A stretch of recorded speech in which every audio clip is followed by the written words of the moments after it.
감사합니다.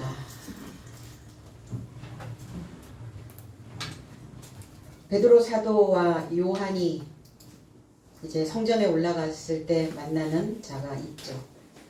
우리도 많은 사람들과 만나고 신앙 안에서 또 만나는 사람들, 신앙 밖에서 만나는 많은 사람들이 있습니다. 그 만나는 사람들의 원하는 것들이 무엇이며 저와 여러분들의 신앙 안에서 어떤 것을 또 그들에게 보여줘야 될지 우리 또 생각하고 오늘 자비를 간청하는 귀한 이 한날이 되어지기를 원합니다. 3장 1절로 2절 베드로와 요한은 기도의 9째 시간에 접하여 성전에 이르고자 올라갔더라. 그리고 그의 어머니의 배에서 나오면서 절름발이로 시작한 어떤 장정이 운반되더라. 성전에 이르고자 들어가는 삶 곁에서 자비를 구하려고 저를 아름다운 이라 불려지는 성전의 문을 향하여 나를 좇아 저의 삶이 두더라. 오늘도 나를 좇아, 날마다가 아니라 나를 좇아. 개역성경은 제9시 기도 시간에 이렇게 얘기했어요. 왜 하필 9시에 기도를 할까? 왜 9시에 기도하는 시간을 만들었을까? 그래서 이거는 이제 서수로서 9째 시간 이렇게 얘기했어요. 9째. 그 9째 안에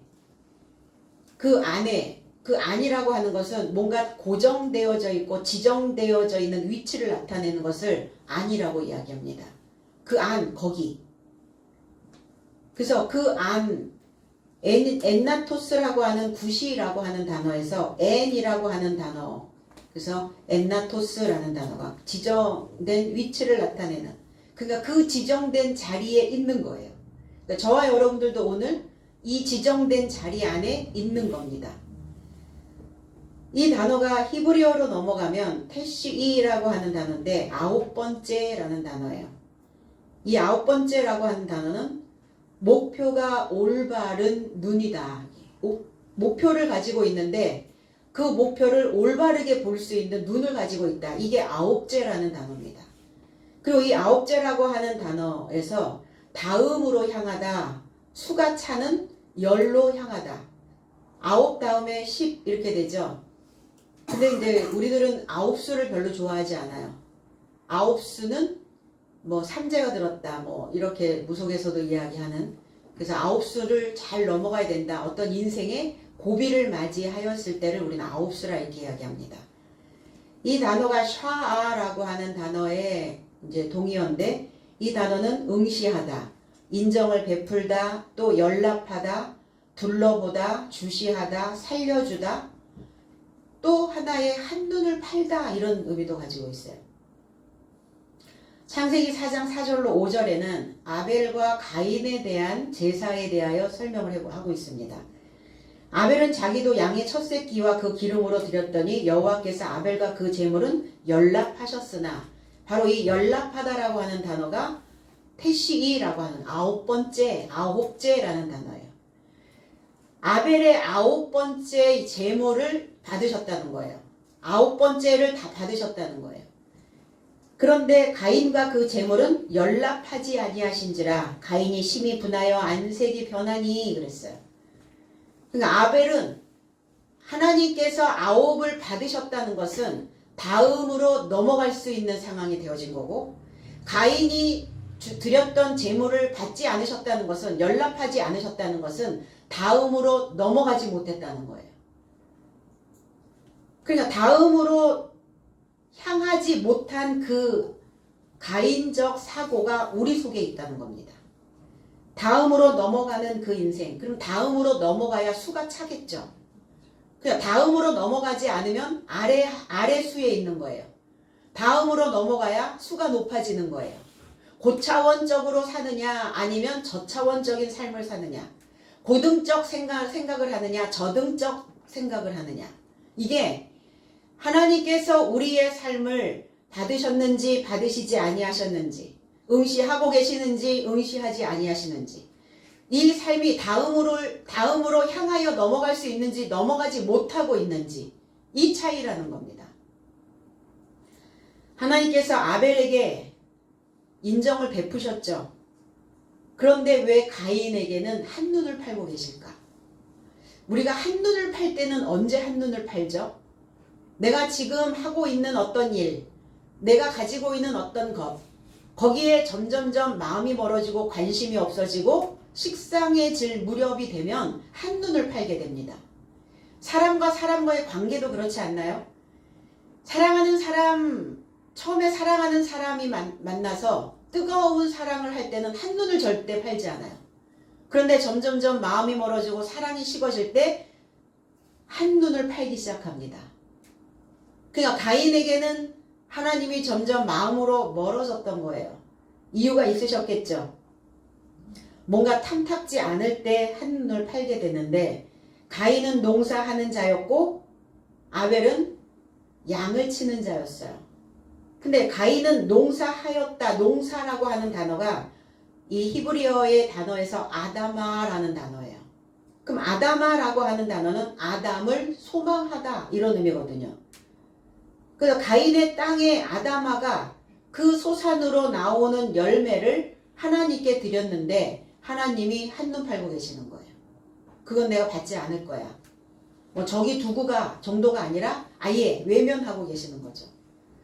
창세기 1장 17절에는 아담에게 이르시되 내가 내 아내의 말을 듣고 내가 너더러 먹지 말라 한 나무의 실과를 먹었은즉 그 땅은 너로 인하여 저주를 받고 너는 종신토록 수고하여야 그 소산을 먹으리라 하셨다 그랬어요.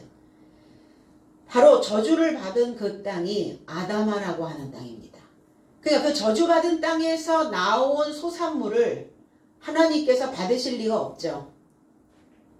그 소산은 어떻게 나오느냐? 입의 열매로 나오는 겁니다. 그럼 가인은 입을 열 때마다 어떤 열매가, 어떤 언어가, 어떤 말이 쏟아졌겠어요? 늘 부정적이었겠죠. 저주받은 마음의 상태가 그대로 입을 통해서 드러나고 나왔을 거란 말입니다.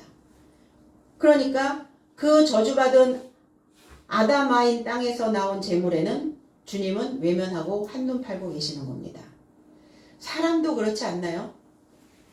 사람도 태어나서 부모에게 인정을 받지 못하고 부모에게 주시받지 못하고 부모가 그 자녀에게 계속 한눈을 팔고 있다고 생각을 한번 해보세요. 그러면 그 자녀가 인정받지 못하고 자라는 그 자녀는 마음은 크지 않는 거죠. 그래서 어른 아이가 되어져 버리는 거예요. 몸은 컸는데 마음은 크지 않는. 왜? 인정받지 못하고 무엇인가 사랑을 받지 못하고 사람들에게 그 둘러싸여서 무엇인가 그 좋은 에너지들을 받지 못한 사람들도 그러한데 하물며 가인은 하나님께로부터 외면당했던 그 마음의 상태니까 얼마나 붕괴하고 분하고 억울했겠어요. 그래서 어찌됐건 주목받기 위해서 주목받고 인정받기 위해서 그 눈 안에 들어가야 된다는 거예요. 그럼 어떤 자녀가 눈 안에 들어오든가요? 어머니에게 뭔가를 크게 이렇게 해드리는 자녀가 눈에 들어오나요? 아니죠. 살갑게, 무엇인가 따뜻하게, 무엇인가 보듬어 줄 수 있는 그러한 언어를, 그러한 말을 그 입으로 뱉어내는 그 소산을 부모들은 좋아한다는 겁니다. 하나님도 그리하셨겠죠. 가인의 입에서 나오는 그 소산이 하나님께서 먹으실 만한 열매가 아니었더라 이거예요.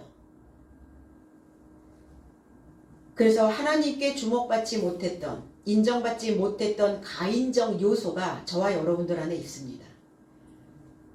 그래서 차라리 인정을 받고자 인정받을 만한 행동을 하는 게 좋아요. 인정 욕구가 높아서 인정을 받을 수 있도록 그 행동을 실행에 옮기는 것이 훨씬 나 자신을 위해서 좋다는 겁니다. 아무것도 행하지 않으면서 아무도 나를 알아주지 않는다고, 아무도 나를 인정해주지 않는다고 억울해할 필요가 없거든요. 내가 이렇게 했어, 이렇게 했으니까 그거는 생색을 낸다기보다 생색을 내는 게 아니라 인정받고자 하는 것이죠. 그래서 우리는 뭐 엎드려 절 받는다 뭐 이런 표현들. 그럼 엎드려서 절을 받아야 내 안에 가인적인 요소는 성장할 수 있다는 거예요.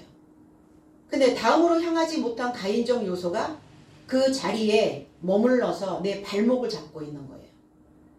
성숙하지 못한, 성장되지 못한 늘 미숙한, 미성숙한 그런 어린아이와 같은 생각을 하는 이유가 뭘까? 가인적인 그 성향이 발목 잡고 있는 거예요. 그러니까 다음으로 향하여 넘어가지 못하고 있는 겁니다. 그러면 넘어가게 하려면 어떻게 해야 돼요? 인정해 주면 돼요.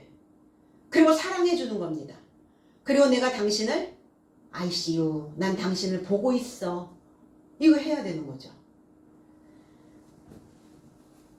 근데 아홉이라고 하는 이 9번째도 무엇인가를 채우기 위해서 향하는 수도 되고 또 하나님을 응시하고 하나님께 주목하고 있는 이 9도 있지만 한눈을 팔고 채워지지 않는 아랫수에 머무는 9도 있다는 겁니다. 그러니까 우리는 어쨌든 9은 넘어가야 되는 거예요. 9은 고비예요. 아벨에게도 가인에게도 고비가 왔어요. 우리가 삶을 살아가면서 신앙생활 안에서 고비가 오기 시작합니다. 그러면 그럴 때 우리는 어디에 열중해야 하는가를 생각하라는 거예요. 무엇을 응시해야 되는지, 어떤 거에 주목하고 가야 되는지를 생각하라는 겁니다. 그래서 아벨이 되어서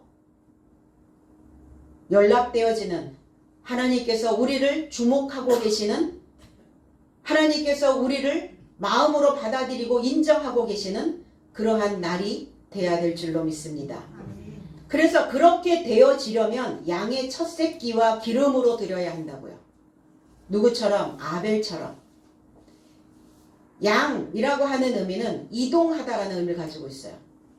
생각이 멈춰버리면 문제죠. 어떤 생각 안에 고착되어져 버리면 그 생각이 달라붙어서 떨어지질 않아요. 벗겨내지질 않습니다. 그러니까 그 양, 이동하는, 사고의 전환을 할 수 있는, 이 생각의 변화를 가져다 줄 수 있는 그 양의 첫 새끼를 드리라는 거예요. 장자죠, 장자. 초태생. 저와 여러분들의 장자가 누굽니까? 가인이죠, 가인. 우리는 가인의 후예로서 가인이라고 하는 장자권을 받았어요. 그러니까 이 장자권은 하나님께 희생 제물로 드려야 된다고요. 가인적인 요소를 내가 붙잡고 있으면 안 돼요. 가인적인 그 장자가 되어서는 안 된다는 겁니다. 그러니까 그것을 넘겨드리고 기름으로 그 기름이 뭡니까? 이 헬레보라고 하는 단어. 최상의 지방, 최고의 기름짐. 내 안에서의 나를 풍요롭게 하고 내 생각을 살찌게 하고 내 인생을 매끄럽게 만들어주는 기름이어야 되죠. 그럼 내 인생을 매끄럽게 해주는 것이 무엇이냐? 우리 안에 생각들입니다. 우리 안에 우리의 머리를 만들어내는 우리의 뇌에 있는 세포들, 우리의 온몸에 달라붙어 있는 그 세포들, 그것이 우리의 삶의 기름짐이 되어져야 된다는 것이죠. 우리는 어떠한 문제나 삶의 어떤 고난이나 어떠한 삶이 다가왔을 때 우리는 그 문제가 잘 매끄럽게 처리되기를 원하죠. 그럼 그 문제가 잘 매끄럽게 처리되어지려면 지식으로 기름져 있어야 된다는 겁니다. 지식의 기름짐이 없으면, 메말라 있으면 가는 곳곳마다 다 부딪히는 거예요. 가는 곳곳마다 다 걸고치는 거예요. 그러니까 얼마나 삶이 부대끼고 힘들고 고난의 연속이겠어요. 그래서 이 기름칠을 잘 해야 인생이 매끄럽게 스무스하게 잘 넘어갈 수 있다는 겁니다. 그 제물, 희생 제물이죠. 하나님께 드리는 희생 제물, 봉헌 제물. 우리가 하나님께 헌금을 드리죠.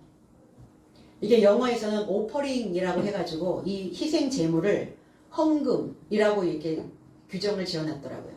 그럼 헌금은 우리가 드리는 물질도 헌금이지만 저와 여러분들의 삶으로 드리는 봉사와 헌신, 이게 다 하나님께 드리는 헌정된 삶이라는 겁니다. 이것이 우리에게 하나님께 드려야 되는 봉헌물이 되어지는 거예요. 그래서 우리는 수가 차야죠. 늘 아래수로 살 수는 없어요. 수가 차는 10번째로 넘어가야 하는 자가 있었다는 거예요. 오늘 바로 베드로와 요한이 성전에 올라갈 때 거기서 만난 자가 있죠. 성전은 히에론이라고 하는 성전입니다. 히에론. 저와 여러분들이 히에론 성전이에요. 하나님이 우리를 성전이라 하셨어요. 그러면 저와 여러분들이 신앙생활을 하는, 우리가 일상생활을 하는 여러분들의 이름을 걸고 살아가는 그 자체가 히에론 성전이라는 거예요.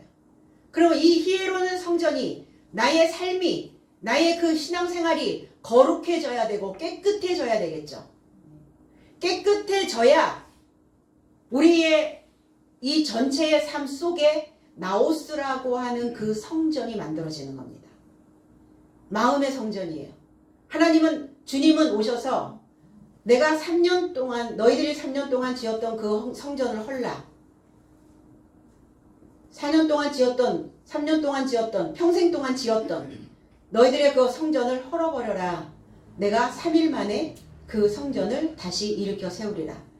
그러니까 거기에서 듣는 자들은 그게 이해가 되지 않았는데 주님의 몸을 성전이다 이렇게 얘기하는데 그 성전된 것이 나오스라고 하는 성전이었어요. 그러면 그 성전은 내 내부에 있는 지성소의 성전을 나오스적인 성전이다 이렇게 이야기하고 있고, 히에론적인 성전은 전체, 성전의 전체, 내 삶의 전체, 그러니까 보여지는 그 어떤 삶도 내가 거룩해져 있어야 내 마음 안에 만들어진 그 성전도 거룩해질 수 있다는 거예요. 보여지는 건 엉망인데 내 마음은 성전이라고 말할 수는 없는 것이죠. 자, 그 히에론 성전, 거룩해져야 되는 그 제사장적인 생활, 신앙생활을 하고 있는 그 전체의 신앙생활을 하는 그 성전에 지금 올라가고 있어요. 아나바이노 하고 있죠. 올라가고 있다라는 것은 성장하고 있는 것이고 자라나고 있는 것이고 일어나고 있는 겁니다. 그럼 일어났다라는 것은 뭐예요? 그들의 삶이 성령을, 연결된 소식을 그들이 성령을 선물로 받았고 그 성령이 되어진 그들이 이제 또 인생들을 일으켜 세우기 위한, 부활시키기 위한 그 완성을 향한 출발을 하고 있다는 겁니다. 완성을 향한 출발. 그럼 인생은 한번 완성되었으면 그걸로 끝난 것이 아니라, 집이 다 완공됐으니까 끝나는 것이 아니라 끊임없이 그 집에 보수를 해야 되고 리모델링을 해야 되고 어떤 하자가 나오면 또다시 수리를 해야 되고, 그런 것처럼 사도들도 한번 구원을 받고 한번 완성이 되고 한번 부활이 되면 그걸로 끝나는 게 아니라 끊임없이 자기의 인생들을 리모델링 할 수 있는, 보수할 수 있는 그러한 마음가짐을 가지고 있어야 된다는 겁니다. 그러니까 저와 여러분들도 신앙 안에서 오랜 연조가 중요한 게 아니라 항상 내 인생이 또 다른 완성을 향하여 출발을 할 수 있는 출발 지점에 있다라고 생각할 수 있어야 된다는 것입니다. 개역성경 2절에는 나면서 앉은뱅이 된 자를 사람들이 메고 오니, 이렇게 나면서 앉은뱅이 된 자. 근데 원어 성경에는 그의 어머니라고 하는 단어가 빠졌어요. 그의 어머니의 태에서, 그의 어머니의 배에서 나오면서, 태어나면서 앉은뱅이가 아니라 절름발이. 앉은뱅이는 완전히 일어나지 못하는 자를 앉은뱅이라고 얘기하고 있고, 절름발이는 일어서서 걸을 수는 있는데 다리 한 짝이 좀 짧은 거죠. 그러니까 균형이 깨져 있는 인생이에요. 밸런스가 맞지 않아요. 신앙생활의 균형도 안 맞고 일상생활의 삶의 균형이 안 맞는 거예요. 신앙생활과 우리의 일상생활이 맞아야 되거든요. 그러면 신앙 따로, 우리의 삶 따로. 교회 안에 들어오면은 뭔가 신앙인인 것 같고 바깥에 나가면 전혀 신앙과 무관한, 이게 절름발이라는 겁니다. 그래서 어머니, 그의 어머니의 배에서 나오면서 그랬어요. 어머니는 헬라어의 메테르라고 하는 단어입니다. 갈라디아서 4장 26절에는 오직 위에 있는 예루살렘은 자유자니 곧 우리 어머니라 그랬어요. 재해석을 하면 그러나 위에 있는 예루살렘은 자유로운 자이니 우리 모두의 어머니로다. 자유로운 자, 진리 안에서 자유로운 삶을 사는 자, 진리가 되어진 자, 하나님의 영을 가지고 있는 자, 그들이 누굽니까? 그들이 사도들이란 말이에요. 바로 그들을 어머니라고 말하는 거예요. 그럼 저와 여러분들 속성 속에 아버지적인 속성도 있고 어머니적인 속성도 있다는 겁니다. 주님 속에도 아버지의 성부와 어머니의 성자적인 그 요소들이 들어 있었다는 겁니다. 그래서 예루살렘 평화의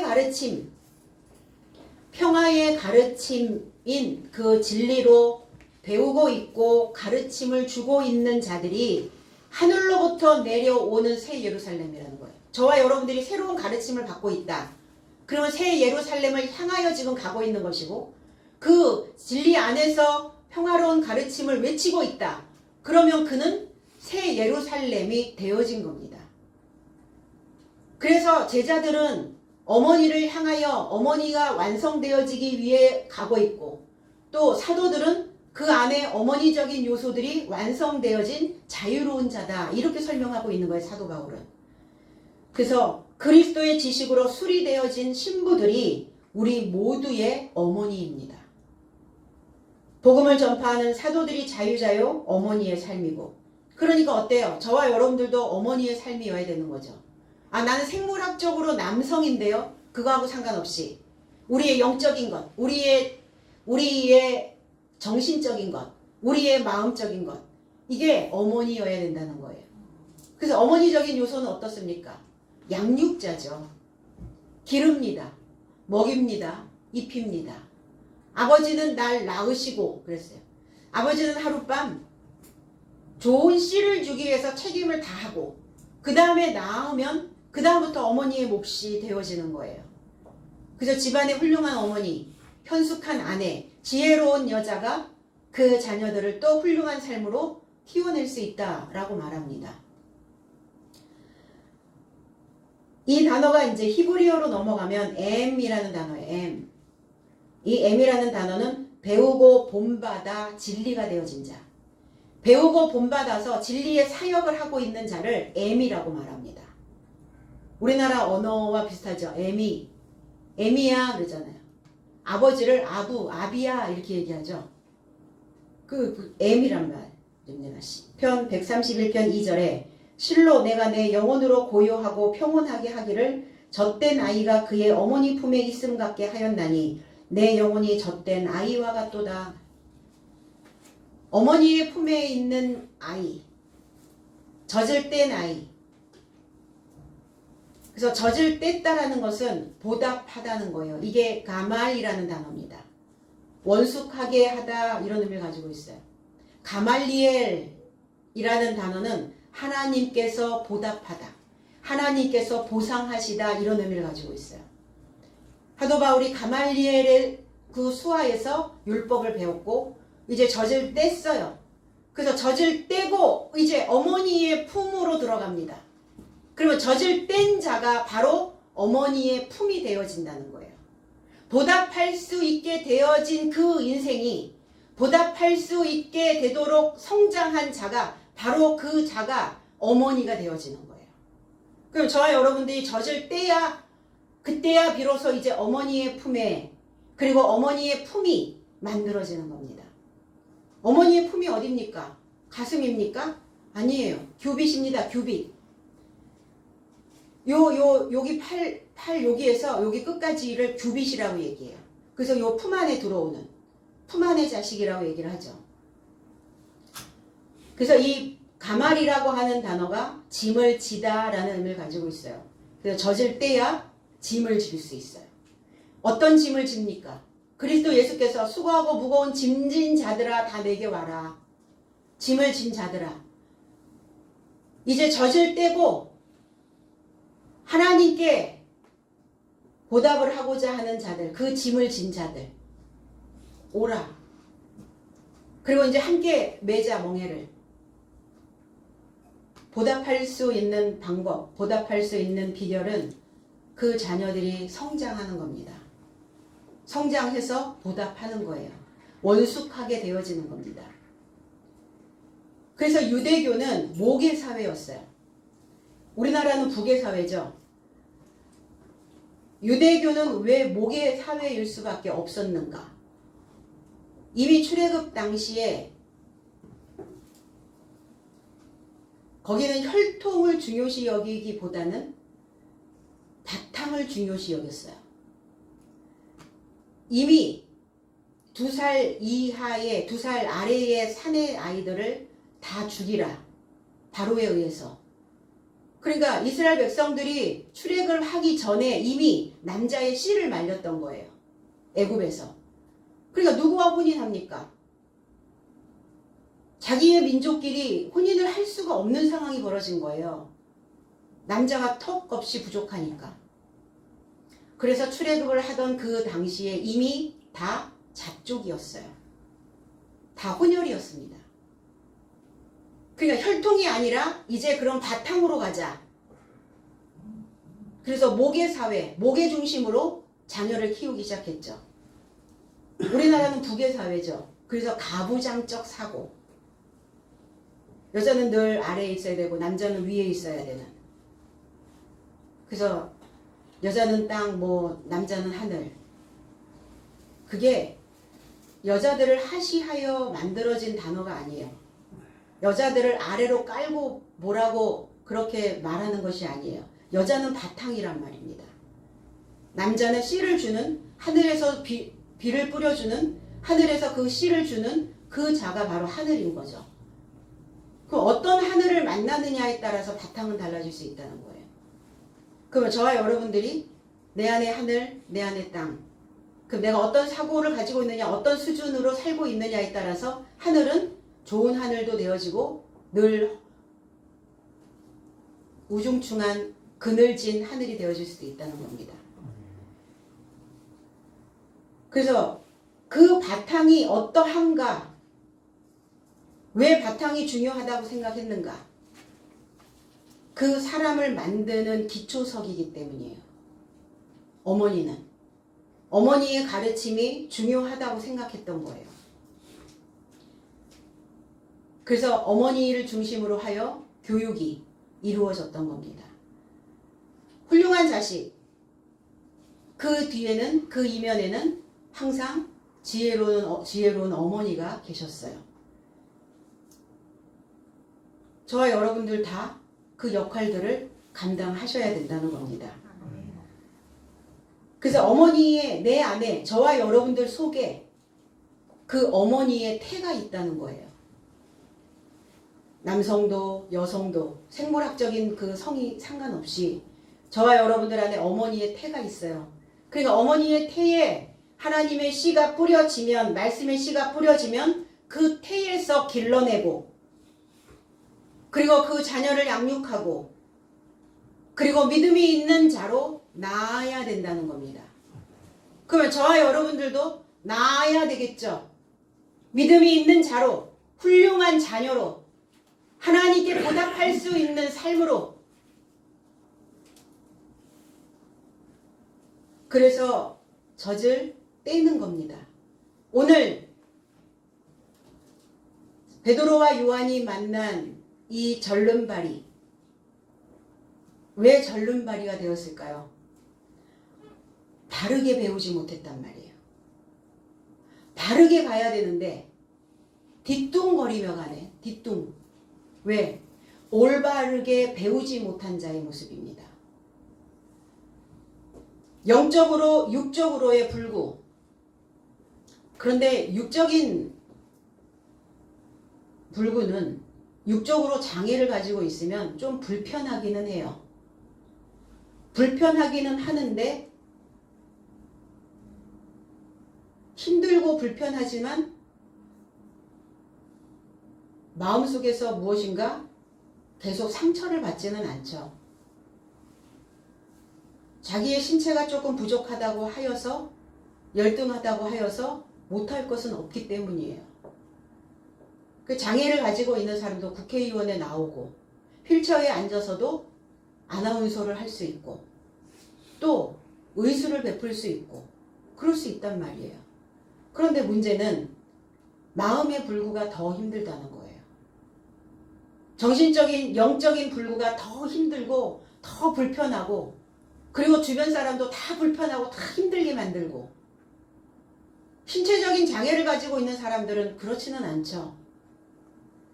균형이 맞지 않는 신앙인들의 모습이기도 합니다. 균형이 맞지 않는. 된 척하고 있지만 텅 비어있고, 완공된 척하고 있으나 부실공사로 무너져가고 있고, 입은 척하고 있는데 그는 헐벗고 있고, 믿는 척하고 있는데 내 마음의 어떤 죄책감을 벗어내기 위해서 이 죄책감으로부터 벗어나고자 하는 어떤 외형적 행위만 하고 있다면 그게 바로 절름발입니다. 저와 여러분들은 다 절름발이었어요. 균형이 깨졌어요. 올바른 지식을 배우지 못했습니다.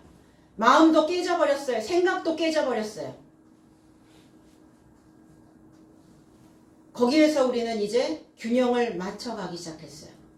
바른 지식을 가지고 짧은 지식을 채워가기 시작했습니다. 그럼 짧아진 그 다리에 지식이 채워지면 온전케 되어지겠죠.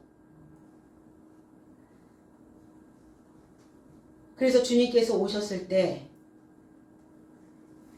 절름발이들, 소경된 자들, 문둥병자들, 귀머거리 죽은 삶, 가난한 삶, 병든 자들, 이런 자들을 다 혼인잔치에 초청하라 이랬어요. 그들이 누굽니까?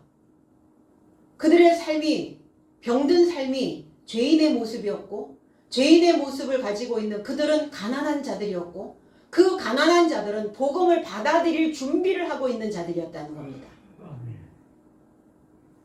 그래서 부유한 자들아 들으라. 너희들의 재물은 썩었고, 이렇게 말씀하셨거든요. 이 태가, 어머니의 배가 비어 있어야 되는데 항상 뭐가 들어차 있어. 그러면 잉태되지 않는 거예요. 거기에 씨가 뿌려지지 않는 겁니다. 그래서 병든 자들이 가난한 자고 죄인의 모습이고, 이 자들을 새로운 소식으로, 하나님의 새로운 소식으로 그들을 고친 겁니다. 그런데 이 절름발이가 어떤 자였느냐?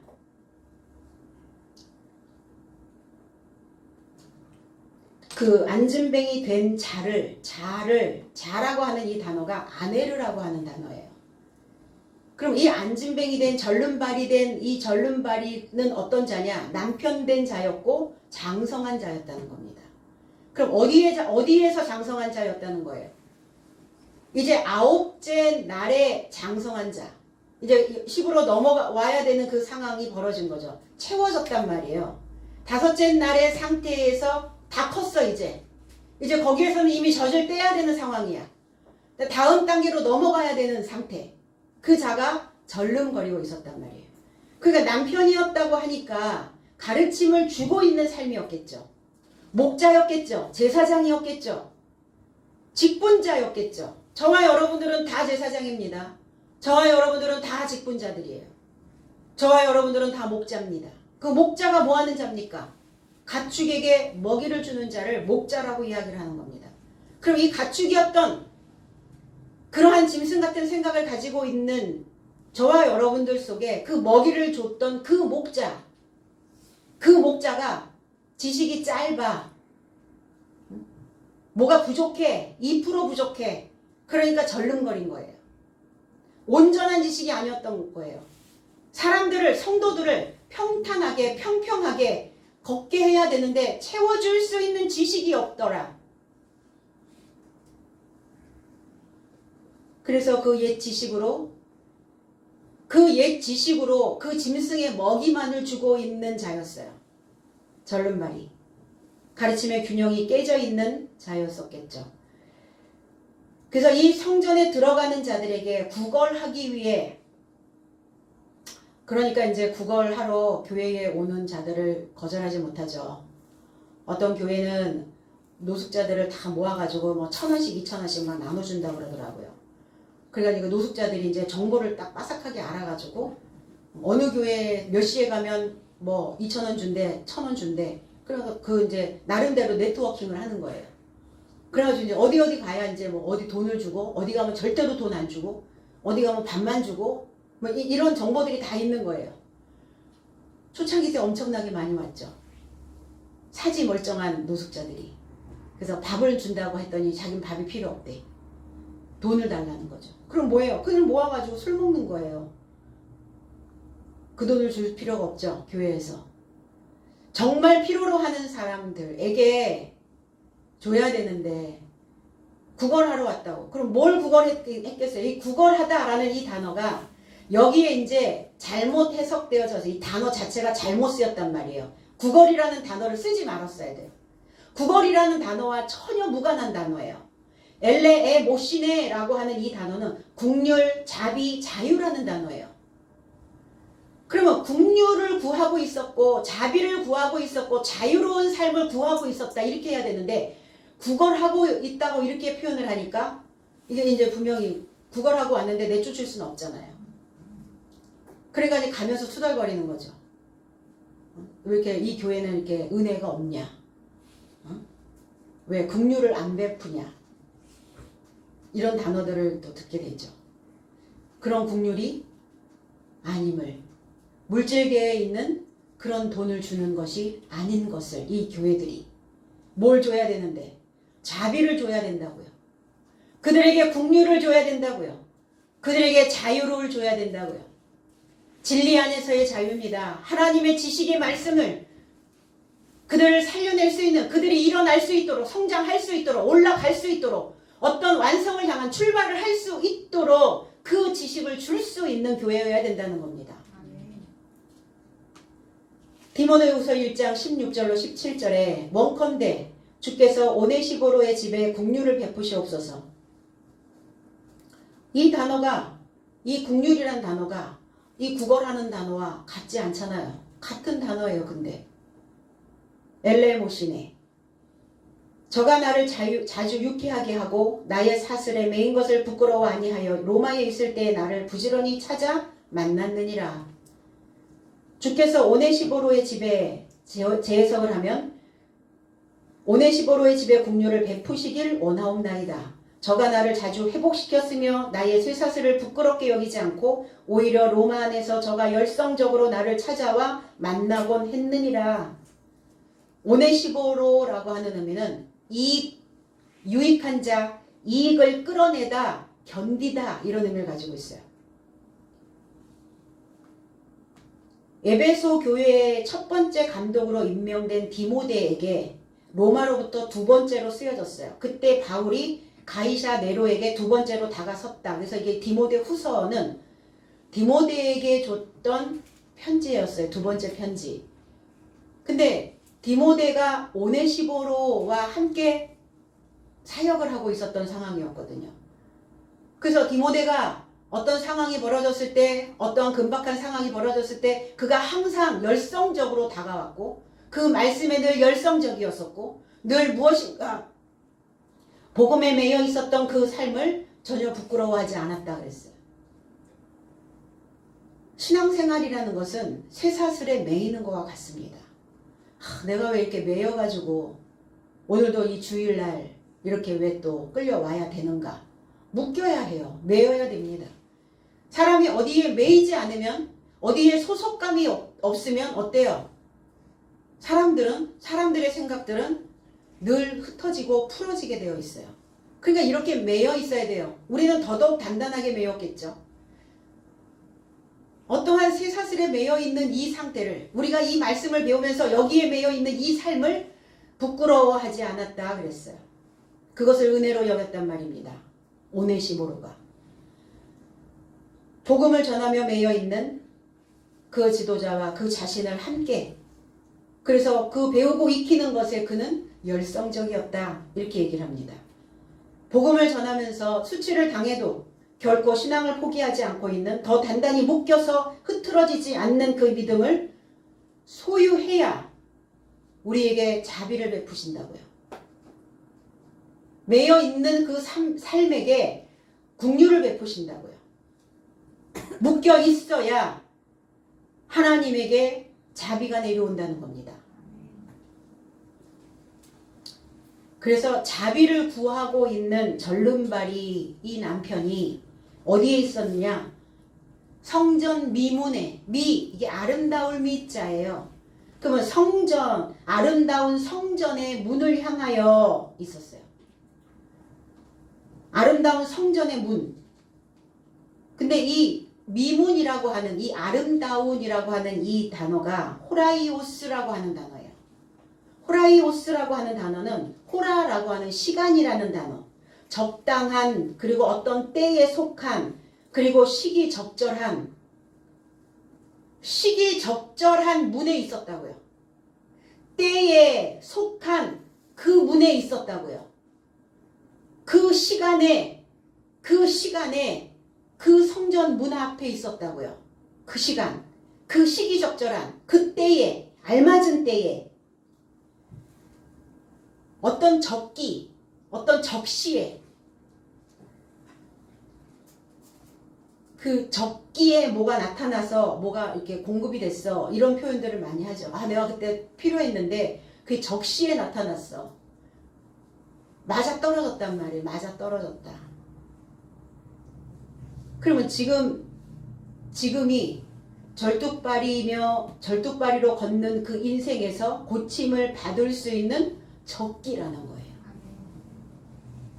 우리의 생각, 우리의 삶이 새로운 삶으로 출발할 수 있는 알맞은 때라는 겁니다. 예루살렘 성문 중에 가장 아름답게 꾸며져서 붙여진 이름이기도 해요. 그래서 이 아름답게 미문이라고 이제 불리는데 동쪽에 위치하고 있는 이 문을, 동문을 미문이라고 했어요. 왜냐면 동쪽에 있는 그 문을 황금으로 만들었거든요. 왜 동쪽에 있는 문을 황금문으로 만들었을까? 사람들이 이렇게 생각했어요. 모든 신은 다 동문으로 들어간다. 동쪽 문으로 들어간다. 이렇게 생각을 했던 거예요.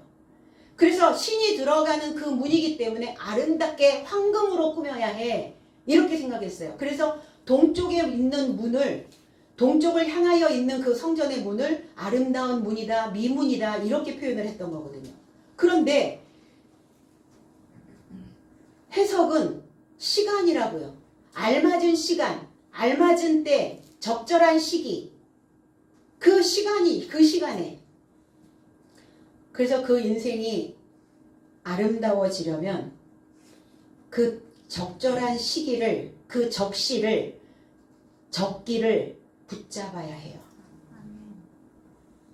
적기를 만나야 된다는 겁니다. 이 동문 에스겔 44장 1절에 그가 나를 데리고 성소의 동쪽을 향한 바깥문에 돌아오시니 그 문이 닫혔더라 그랬어요. 이미 구약에서 동쪽 문으로 들어가셨는데 동쪽 문이 닫혀버렸다고요. 언제 열려요? 사복음 안에서 열리는 거예요. 그리스도 예수가 오셨을 때 그 문은 열립니다. 이 동쪽 문이라고 하는 이 단어가 샤르라고 하는 단어예요. 샤르. 성소의 첫 번째 문을 샤르라고 얘기를 해요. 그리고 이게 헬라어로 넘어가면 띠라라고 하는 단어예요. 양의 문. 그러니까 주님이 뭐라고 그러세요? 그때 에스겔 44장 1절에 동쪽 문이 닫혔지. 이제 내가 그 문을 열려고 왔어. 내가 띠라라고 하는 양의 문이야. 내가 양의 문. 그 나의 이 문을 통하여 문으로 들어간다는 건 뭐예요? 그 지식을 향하여 간다는 거예요. 그 지식에 들어간다는 겁니다. 그리스도 예수의 지식에 들어가는 거예요. 그래서 입문한다고 얘기하잖아요, 우리가. 입문. 그 문이 신약이 되어져야 그리스도께서 오셔서 이제 그 지혜의 지식을 열어주시는 겁니다. 근데 열려지는 문이 있고 여전히 닫혀있는 문이 있어요. 그럼 열고 닫으려면 뭐가 필요해요? 키가 필요하죠. 키가 있어야죠. 근데 여는 것도 지식이고 닫는 것도 지식입니다. 열리려면 어떻게 해야 되느냐? 열려라 참게 하면 열리죠. 참. 참된 지식을 가지고 있어야 열린다고요. 자, 무지를 인정하는 순간 열리게 됩니다. 무지를 기꺼이 인정해야 열려요. 안다 하니 본다 하니 너희 죄가 그저 있다. 그것은 너희 문은 지금 열리지 않고 있다. 너희는 들어오려고 하지 않고 들어오려고 하는 자도 막고 있지 않냐. 바리새인 서기관들 그 지도자들을 향하여 그 제사장들을 향하여 하셨던 메시지였어요. 그러니까 너희들의 무지를 인정해야 열리지. 내가 안다 하면 열리지 않죠. 무지를 인정하는 순간 내가 알고 있는 것을 설명할 수 있는 거예요. 그래서 그것을 설명할 수 있도록 그 가르침의 문 안에 들어가는 겁니다. 그래서 열기도 하고 닫기도 하고. 그런데 시기적절하게 있어야 해요. 시기적절한 그 시간에. 그럼 저와 여러분들은 어때요? 나의 시기적절한 그 시기에, 그 알맞은 때에, 그 알맞은 시간에 여기에 딱 앉아 계시는 거죠. 예. 이 시간이 바로 동문이 열리는 시기적절한 시간이라는 겁니다. 그리고 이 절름발이를 날마다가 아니라 나를 쫓아 나를 따라 두었다고요. 그냥 뒀다, 둔 게 아니라 굴종하다, 내려앉다 라는 의미를 가지고 있어요. 티땜이라는 단어가. 그러면 그 사도들의 가르침에 무릎을 꿇는 거예요. 베드로와 요한이 주는 그 지식을 내가 받아들이겠다는 거예요. 그래서 성전에 그 닫혔던 동문이 열리고 있는 상황을 이렇게 설명하고 있는 겁니다. 3절에 그가 성전에 들어가려고 의도하는 베드로와 요한을 보고 자비를 받으려고 간청하더라. 여기서 또 자비를 받으려고. 또 개역성경 3절에는 그가 베드로와 요한이 성전에 들어가려 함을 보고 구걸하거늘 그랬어요. 성전에 들어가는 사람들은 다 신앙인들이죠. 신앙인들이니까 뭐 내가 구걸을 하면 안 줄 리가 있겠어. 다 주머니 털겠지. 그래서 그런 자극을, 심리적 자극을 하죠. 구걸을 하는 사람들도. 어떤 특정 종교의 음악을 틀어놓는다거나, 뭐 특정 뭐 어떤 소리를 내거나 이러면 어때요? 그 종교에 몸담고 있는 사람들은 외면하지 못하는 거예요. 다 그냥 뭐라도 주게 되는 거예요. 찬송가 카세트 테이프를 틀어놓는다거나 불경 소리를 듣게 한다거나 목탁을 두드린다거나 외면하지 않고 주는 거예요. 그래서 그걸 노렸을까요? 이 절름발이가? 그렇지 않다는 거죠. 또 자비를 받으려고 간청하더라. 자비를 간청하는 절름발이처럼 우리는 무엇을 원하고 싶은가? 무엇을 우리는 구하고 있는가?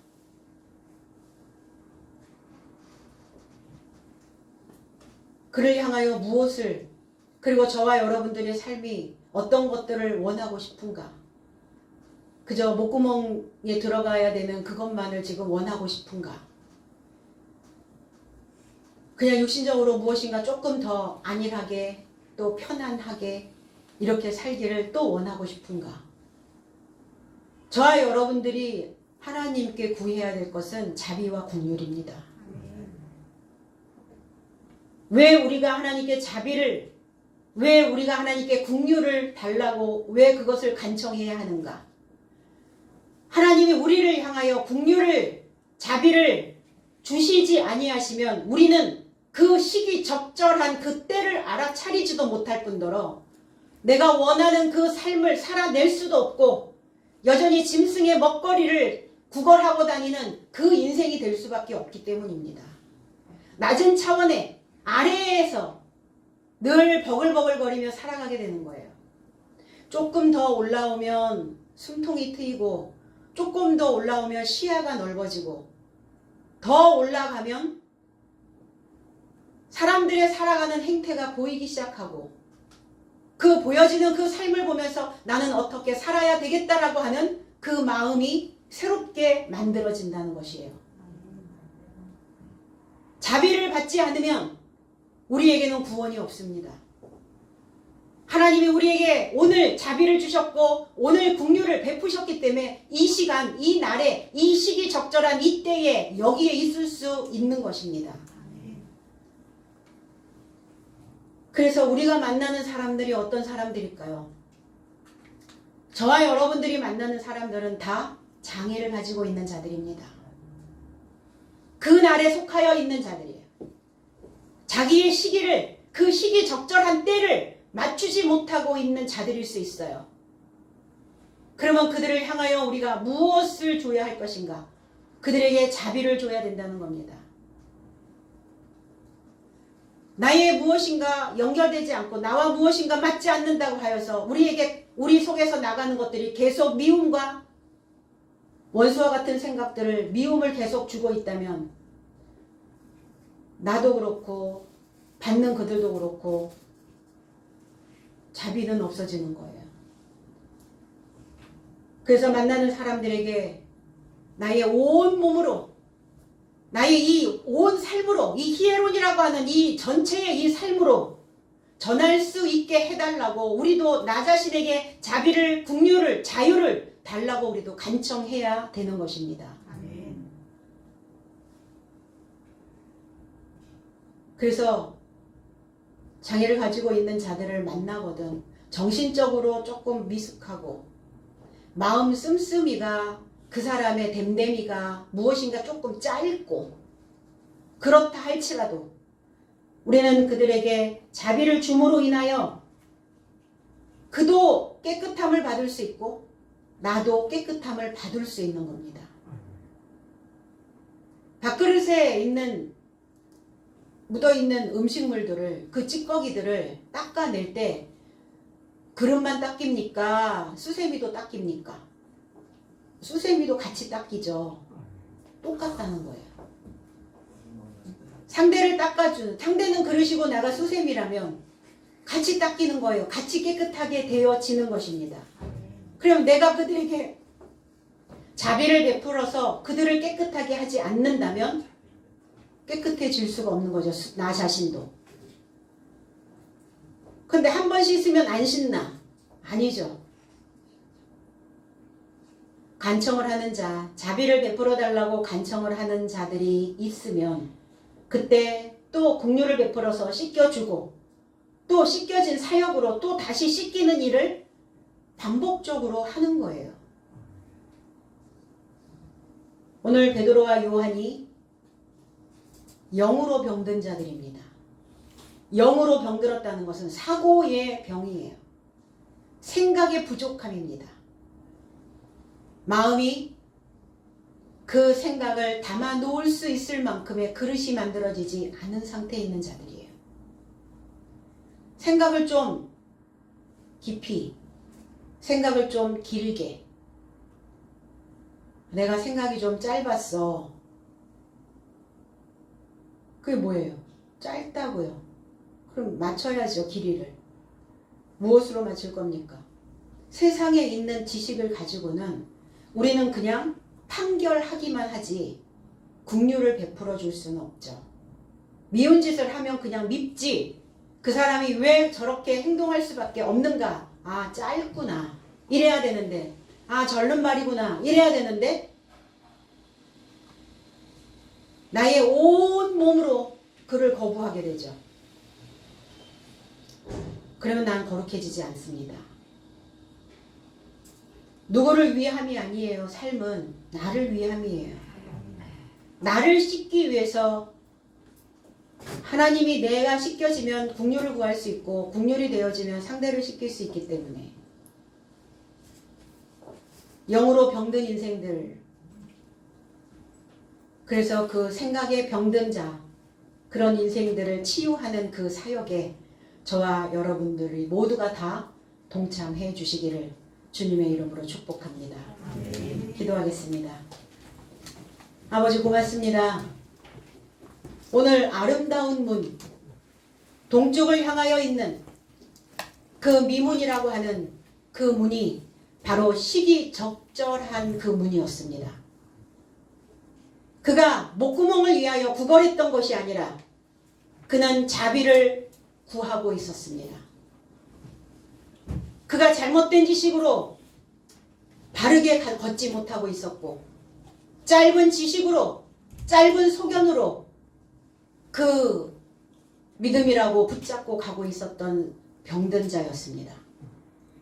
오늘 이 삶을 회복시킴과 같이 하나님 우리 모두가 다 절름발이 인생에서 회복되어질 수 있도록 은혜를 베푸시고 그 긍휼을 베푸셔서 이제 건강한 그 삶이 또 그 많은 인생들을 치유할 수 있는, 그래서 그들에게 또한 자비를 베풀 수 있는 우리 모두가 되게 하여 주시옵소서. 우리 안에 어머니와 같은 그 마음이 그래서 많은 사람들을 품어낼 수 있도록 주께서 역사하시고 그 어머니와 같은 그 품에서 어린아이와 같은 그 인생들을 훈련시키고 바르게 양육시켜 줄 수 있는 사도들의 역할들을 잘 감당할 수 있도록 주님께서 일으켜 세워 주시옵소서. 우리의 입을 열어서 입에서 나오는 그 소산으로 그 열매로 인하여 많은 사람들이 기름지게 하시고 또 내 주변에 기름진 그 인생들이 그 인생을 순탄하게 매끄럽게 잘 넘어가며 살 수 있도록 하나님 우리 모두에게 은혜를 더하여 주시옵소서. 그래서 각자에게 주어진 이 몫을 잘 감당하며 갈 때 하나님 우리에게 또 자비를 긍휼을 그 자유로움을 주실 줄로 믿습니다. 오늘 이 절름발이처럼 하나님께 자비를 간청할 수 있는 우리 모두가 되게 하시고 오늘 이 적절한 이 시기에 알맞은 때에 이 자리에 있는 하나님의 존귀한 백성들을 기억하여 주셔서 이들이 하나님의 그 은총 아래 하나님의 그 긍휼 아래 늘 살 수 있도록 주님께서 인도하여 주시옵소서. 감사드리며 예수 그리스도의 이름으로 기도하옵나이다.